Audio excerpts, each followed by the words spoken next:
And when I started to share that with other people, it was life-changing. Literally, I changed my life around. So I walked away from a successful technology career 9 years ago to follow my dream, and now I'm blessed to be touring full-time. I'm playing this last year. I broke a record. I played 175 shows, 175 performances across the country, and it's what I do now for a living, and I love it. I feel like the luckiest guy in the world. That's a fantastic story. I just noticed I forgot to hit record. I came in toward I came in toward the end of what you said. So for those of you listening on YouTube later when I put this up, I'm so sorry. You can find the rest of that story on Dixon's Facebook and so forth. I'm so sorry about that. But for those of you listeners, we will not repeat that, but who are listening live now. I remember meeting you. Do you remember a gig you did in Chicago? I don't know how long ago, but I think you had just begun your journey at a little place called The Orphanage. Oh yeah, Do you yes, do you remember that gig, man? I do. That was a fun gig for sure. Yeah. Yep. I think that was Yeah. toward the very beginning of your journey, and your excitement level was palpable, and the crowd ate it up. Thank you. I'm blessed with a variety in my life now. I used to have kind of a bland life. Like I was in a job that was good, but it wasn't magical. I was in a relationship that was good, but it wasn't magical. Like I was just kind of floating along. And now so that I've made this shift, it's dynamic, man. Like the the highs are really high, the lows are low. Like it's tough doing what I do now, and yet I love the emotionality of it. I feel alive. I feel like I'm on the right path, and I get such variety now. So I might play a show. One day I'm on a very lovely stage in a theater, and the next day I'm in a warehouse, and then some other day I'm in a yoga studio playing music. I've played music in the middle of the desert. I've played in bars. I've played in huge concert halls in front of thousands of people, and I've done house concerts where I'm in somebody's living room and there's 10 people, um, and I've very much enjoyed that variety. When you first started, were you looping since the very beginning? No, I didn't I think so. felt, Yeah, yeah. yeah, no, I fell into it. So imagine me as a geek, and I start to crack open and to start to really pay attention to what I'm feeling. What I had this desire and fear of improvising. It was both. I was really like I would see my fellow musician friends do amazing things on their instrument without any sheet music in front of them. And I always needed sheet music. I needed to have the notes. I needed to know the plan. I needed to know the future. That was my safety net. That was my crutch, was the sheet music. And I was intrigued. I'm like, man, wouldn't it be cool to just rock out? Wouldn't it be cool to just let go? But I was terrified of it. And what happened was I finally worked up the courage, and I finally felt safe enough to give it a shot, knowing that even if I screwed up, it'd be okay. And I encourage people to sit with that. Like, there are things that we fear, and what the story is in our head is that if things go wrong, that it'll be horrible, or that we'll cease to exist in the universe, or something like that. And my suggestion is, no, actually, the worst that'll happen is you'll trip. You might fall down, and then you just dust yourself off and go get right back in there and try it again. And I've been practicing this. So I started to improvise poorly and realized it's okay. Like, even when I make a wrong note, even if I make a wrong note in front of a lot of people, right? So the story is, oh my gosh, that'd be the worst thing in the world. No, no, it's okay. Just keep going. So I just started to trust in myself and improvise, and it was such a joy. And then I started sitting in with bands. I would sit in with rock bands, blues bands, jazz, you name it, all over the map. And when I was with a band, I realized I needed to switch from my normal violin to an electric violin, just to solve some feedback and logistical issues. So I switched to an electric violin back in, I don't know, 2006, 2007, somewhere in there. And Then I realized that guitar players in particular have all these toys that they play um, with their feet on the floor in front of them. If you ever watch a guitar player, especially electric guitar, you'll see they have these foot pedals that they use. And kind of for a giggle, I was like, well, geez, I wonder if I could plug my violin into those. Well, yes, you can. And thus began my experimental phase, where I was plugging my violin into these effects pedals, and then I tried a looper for the first time. And wow, did that change my world. So for those that have not heard of it, a looper is a device where you click a button and it will record what you're playing at the moment. And then you click the button again, and then it'll loop that segment that you just played over and over as a loop. It's kind of like row, row, row your boat style, where you can add a layer and add a layer and add a layer, and it allows you to sound like many of you at the same time. And that just was a whole new world for me, because now I didn't need a band. Now I could actually make a full sound by myself. So I've been developing my own looping system. I started with guitar gear, and I did that for years. In this post you're mentioning, I kind of did a history over the last 10 or so years of the evolution of my rig. Yeah, go ahead and tell us about that, because a lot of our listeners are musicians, and you don't be afraid of speaking too much technical stuff. Tell us about your setup, man. It's fun. Again, I'm a geek. I love geeking out in this. It's like a blend of science and heart, of mind and spirit. That's my sweet spot. So I was using a guitar for years. I used a guitar workstation for effects. So effects like delay to give an echo type of effect, or an octave pedal, so that whatever I played would play an octave lower.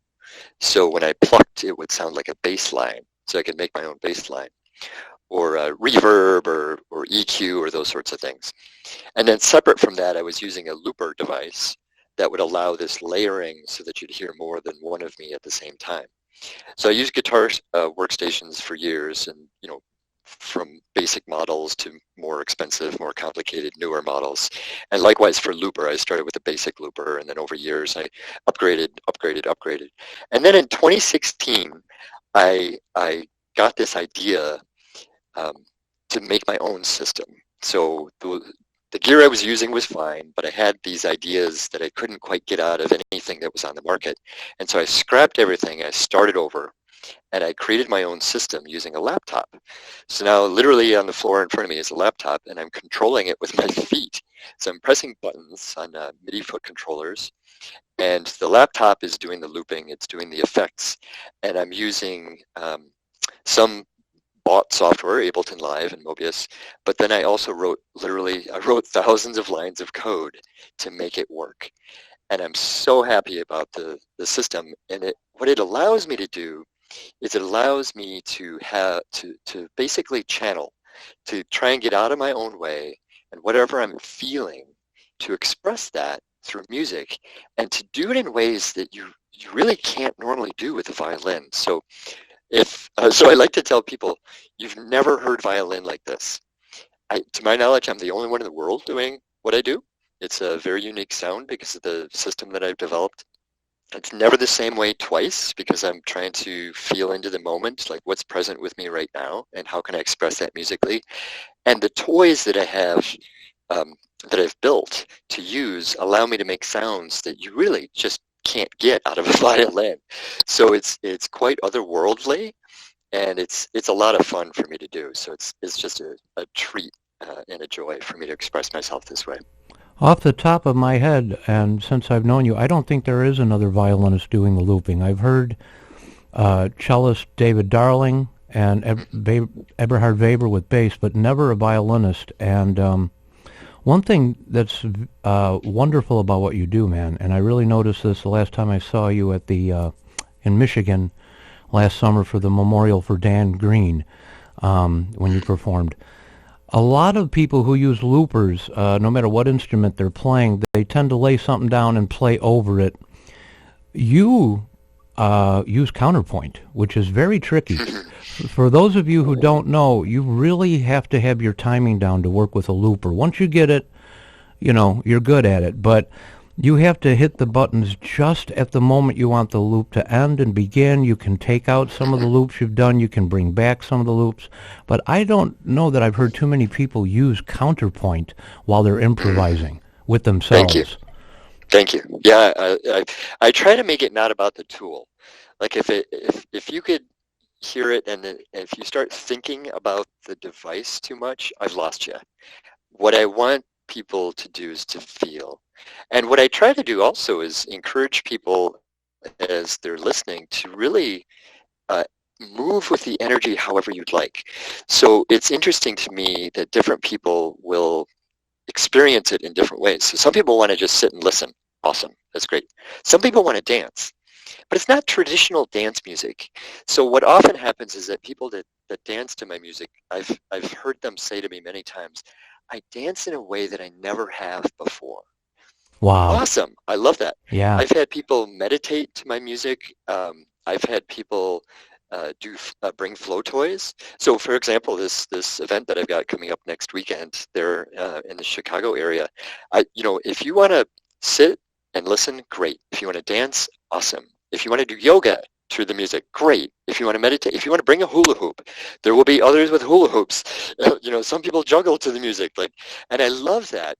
You're not required to do anything, of course, but what I want to remind people is that you're allowed to be yourself. And often I will hold myself back because I don't want to look weird. I will hear some music that I love and I'm like, oh, I really want to dance to this, but nobody else is dancing. Oh, I'm nervous. I don't want to look weird. Guess what? We're all weird. Get your weird on, right? Yeah. So Yeah. I encourage people, move with the music however feels right to you.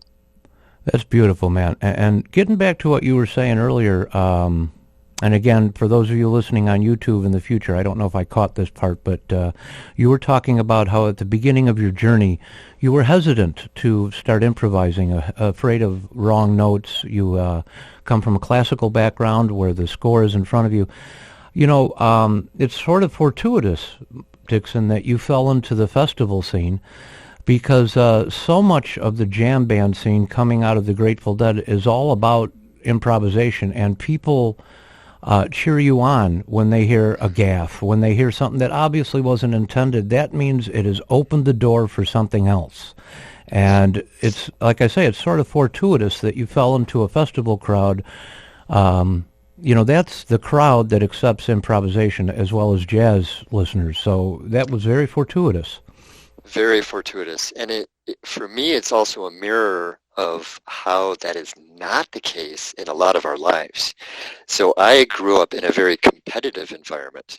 So classical violinists in particular are ruthless. We're literally ranked in an orchestra, right? So we're numbered: first chair, second chair, third chair, right? So second chair, ooh, they're not as good as first chair. And third chair, they're not, like, what? Like, it's an awful energetic environment. No chair. That's where you occupy. Yeah. No chair, man. No chair. Yeah, sit where you like. But what happens is often in our lives we're comparing ourselves to others.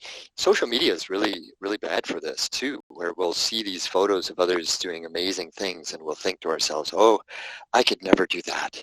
I could never be that person. I could never, like, what? No, let's let go of that comparison and just do your own thing. Just focus on you and your path. And I do that still. Like, I'm blessed to be doing well on my music career, and yet I'm never going to be this other violinist. I'm never, there's countless violinists that are quote unquote better than I. But again, there's no such thing as better. Like, I'm going to do things that they're not going to do, and just because I can't play what they can, doesn't matter, right? So let's get out of this comparison trap and just cheer each other on. Like you say, festival environments are great for that. Another one that really moved me was early on my path was open mic nights. So open mic nights are a place where beginners like me could go and try something, and if we screwed up, people were so supportive. They're like, oh, you're doing great, keep trying, keep it up, you're doing great. That's the kind of world I want to create for folks, is where we feel safe to be ourselves and express ourselves. Yeah, and the fact that you really play, I think that's another aspect of it. There are so many acts you see now that a lot of it's on some tracks and stuff like that. That's fine. That's what they're doing. That's great. But to see somebody who really plays and improvising and taking that chance, again, as you say, I think it's a model for people if they pick up on it, on how to live. When you perform, have you ever noticed, okay, how do I word this? I'm improvising too. I prepare for, Yay! well, Awesome. I prepare for interviews, but I don't write down questions in order. We listen to each other and we respond in conversation. And that's kind of what I'm trying to formulate here. Obviously, improvisational instrumentalists are affected by the audience. But have you ever found Yes. yourself in a direct nonverbal, have you ever found yourself in a direct conversation with one or two people in the audience? There's Oh, that's something, interesting. yeah, something about them is catching your attention. Maybe they're dancing. Yeah. Maybe they're falling Yes, asleep. absolutely. Yeah, talk to me about Yeah, that. Nonverbal communication with the what's audience. yeah, it's a real thing. It's absolutely real. It reminds me of studies that show how much of our conversation is nonverbal.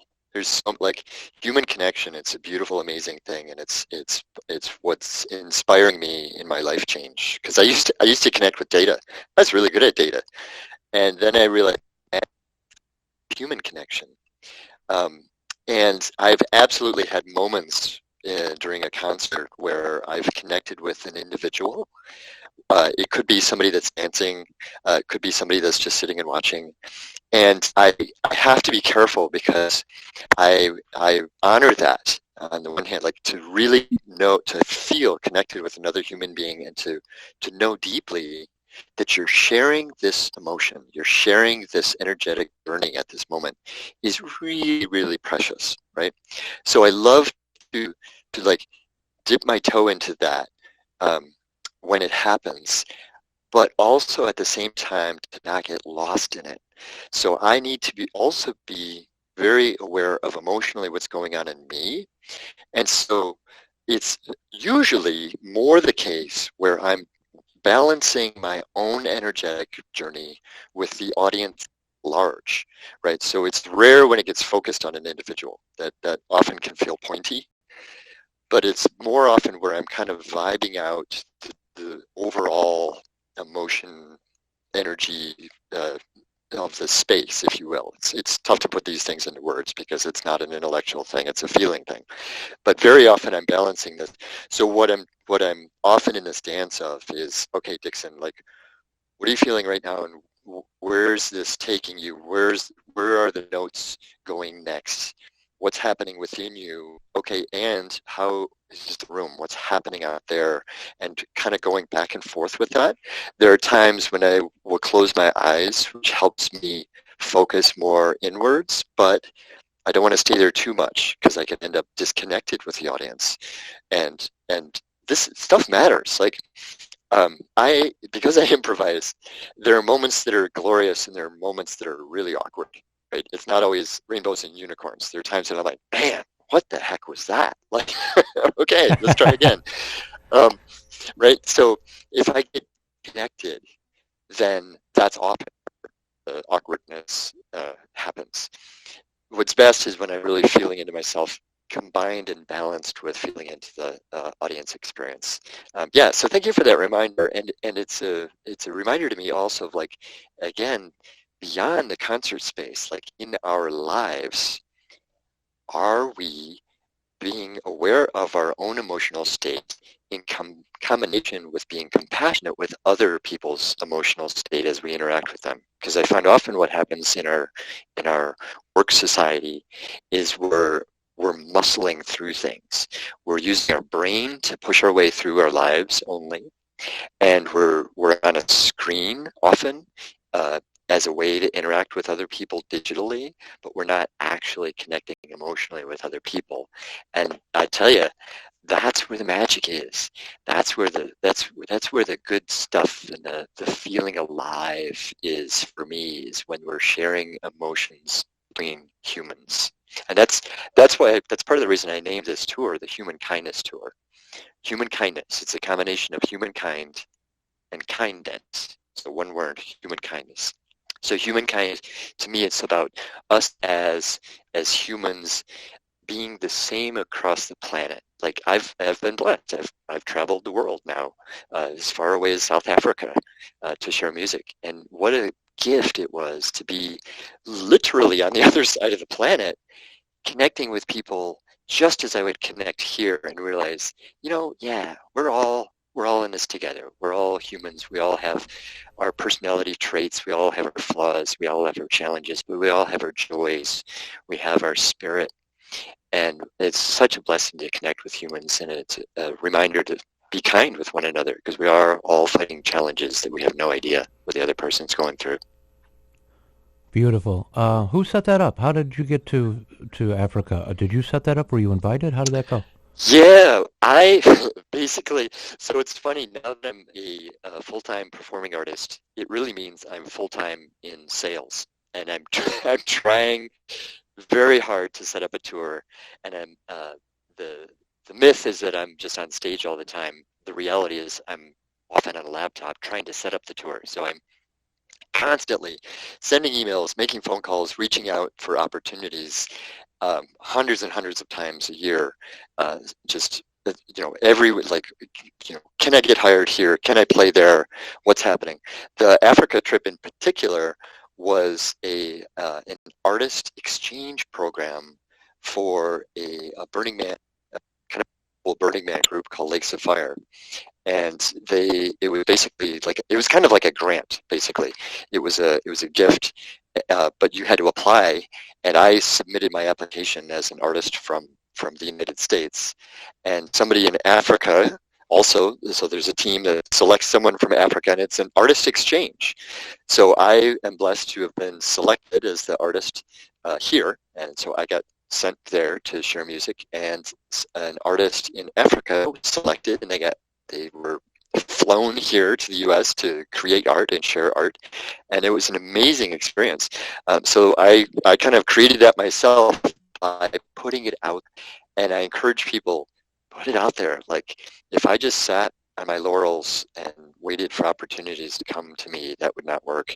And especially for musicians and artist friends, I find too often the trap is that you think, oh, if only my art were better, then I'd get hired.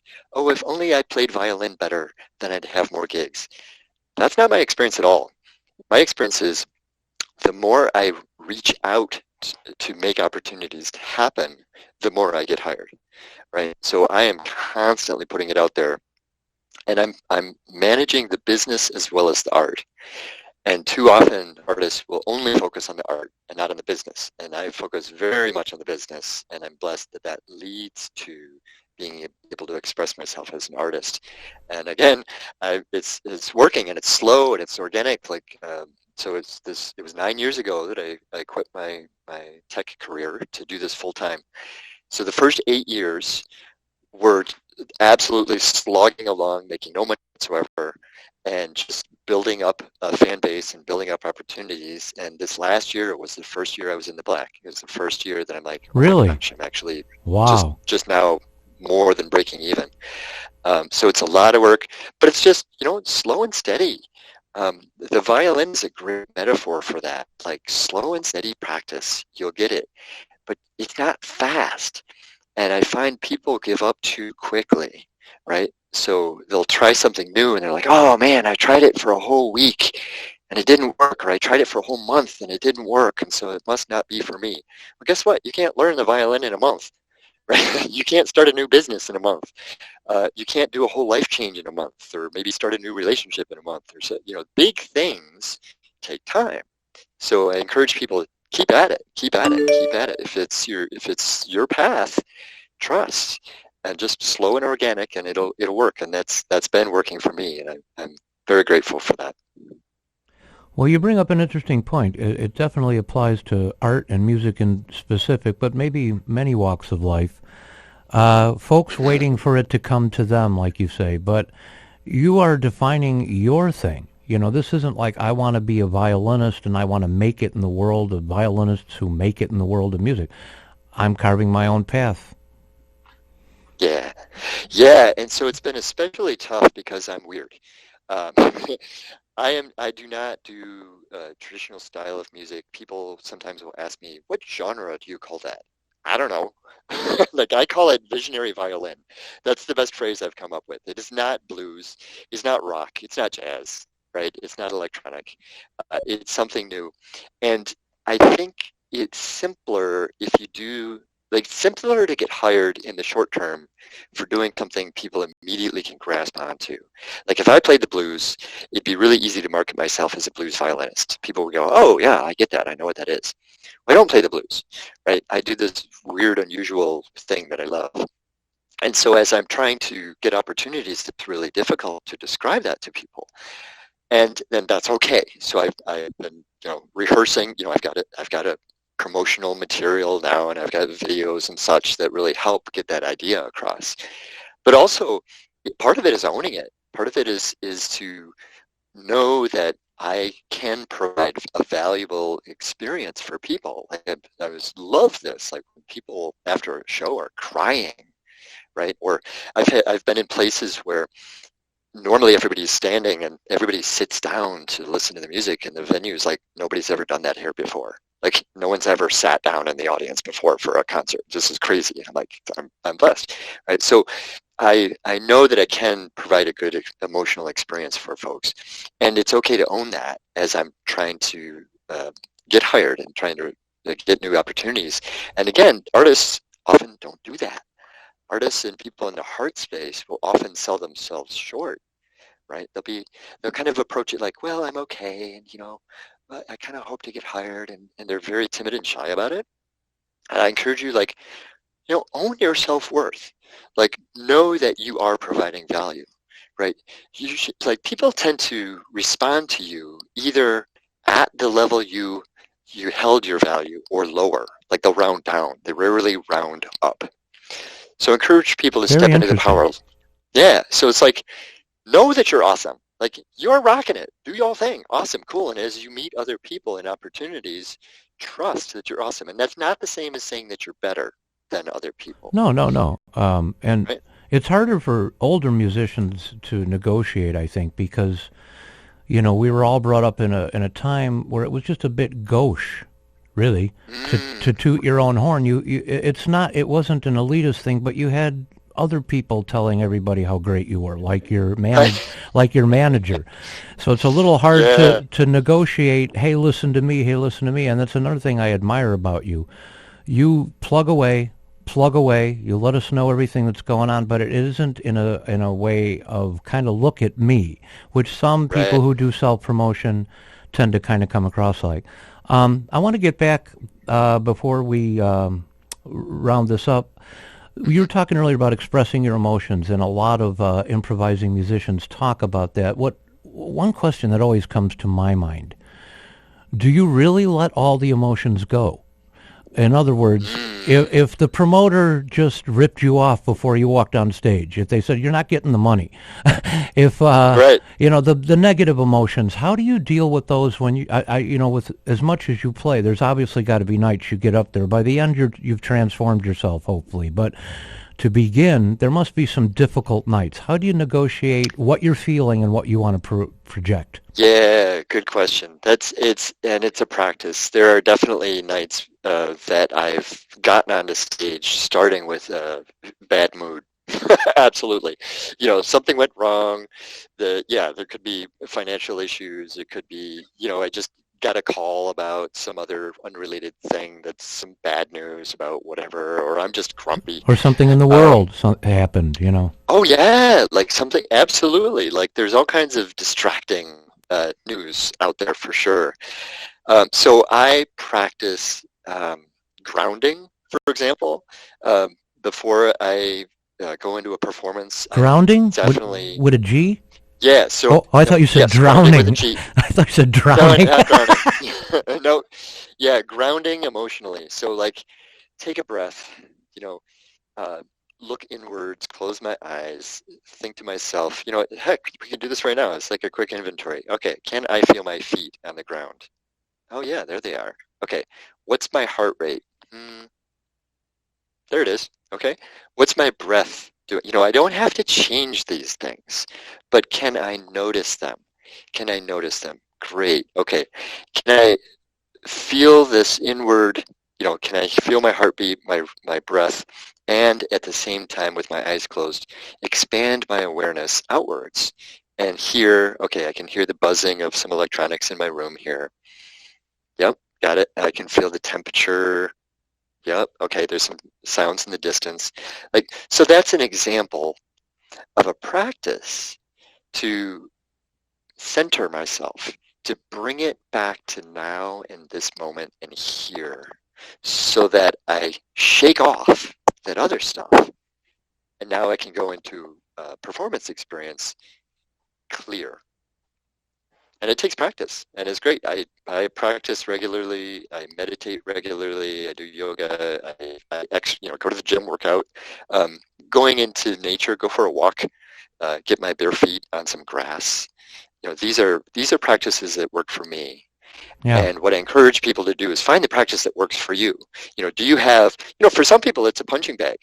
If you feel really distracted before you go to work or before whatever, and you just need to hit something, find something that's you're not hurting anybody, including yourself, and do that practice and feel into what's working and what doesn't work.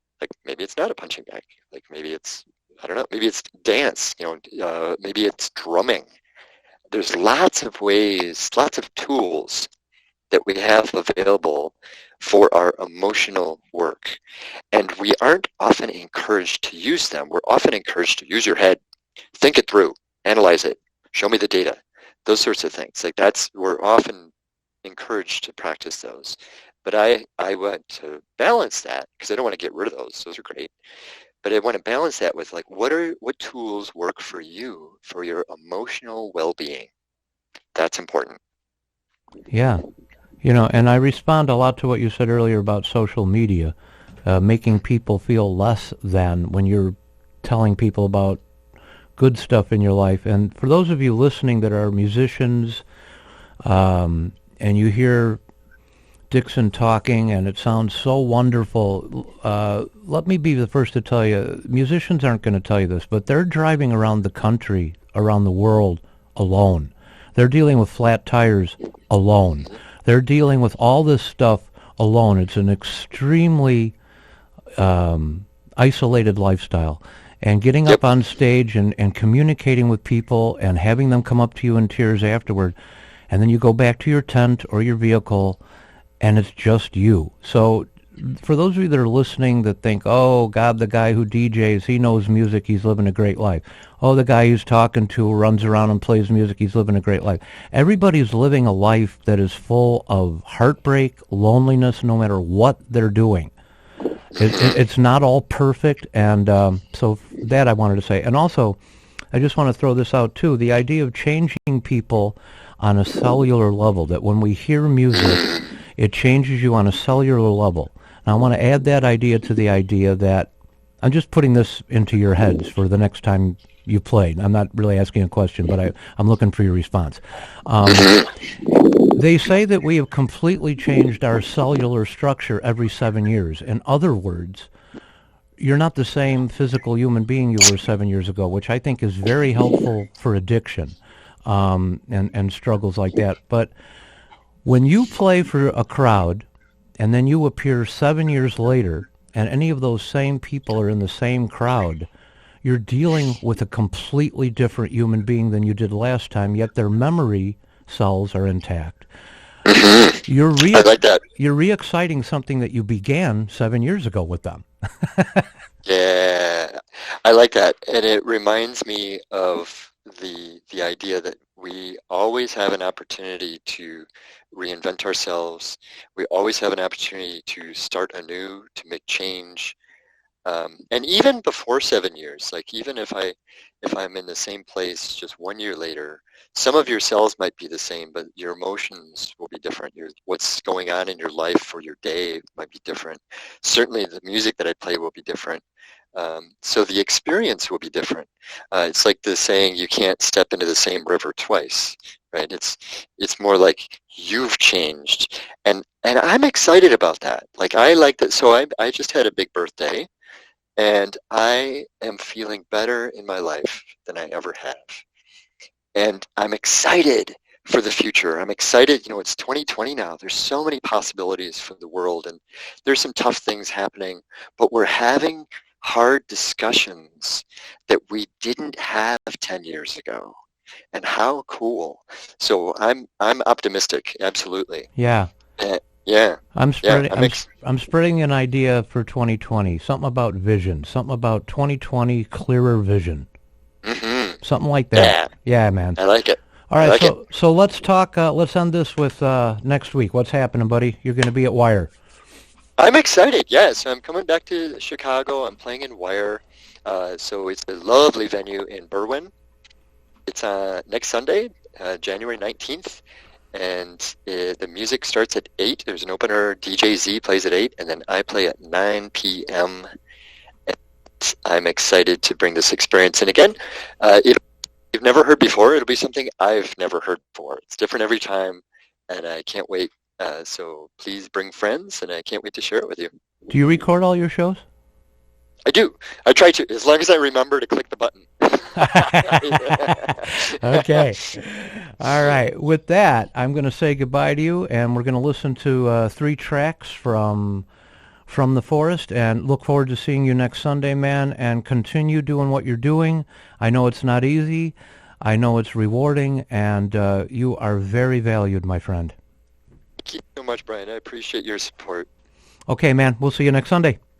Cheers. Okay, bye. Bye. All right, man. I personally think that was a wonderful interview, so I hope you enjoyed that. And let me sign out of Facebook here. We had to do this on the Facebook chat today. We did an interview with my buddy John Kelman last week, and I couldn't, I don't know, the phone lines weren't working properly, so we did this again on Facebook today. And so some of the clinks and clangs you were hearing during that were people leaving messages and so forth. But here's some music now. And this is live improvisation on the spot through a looping station. And this is from an album called From the Forest from DIXON'S Violin, recorded the 18th of June. Isn't that Paul McCartney's birthday? I think it is. 2018. And we're going to hear 3 tracks in a row. Raindrops and Sunshine, Mastermind, and Across the Valley. Music from DIXON'S Violin on WZRD Chicago.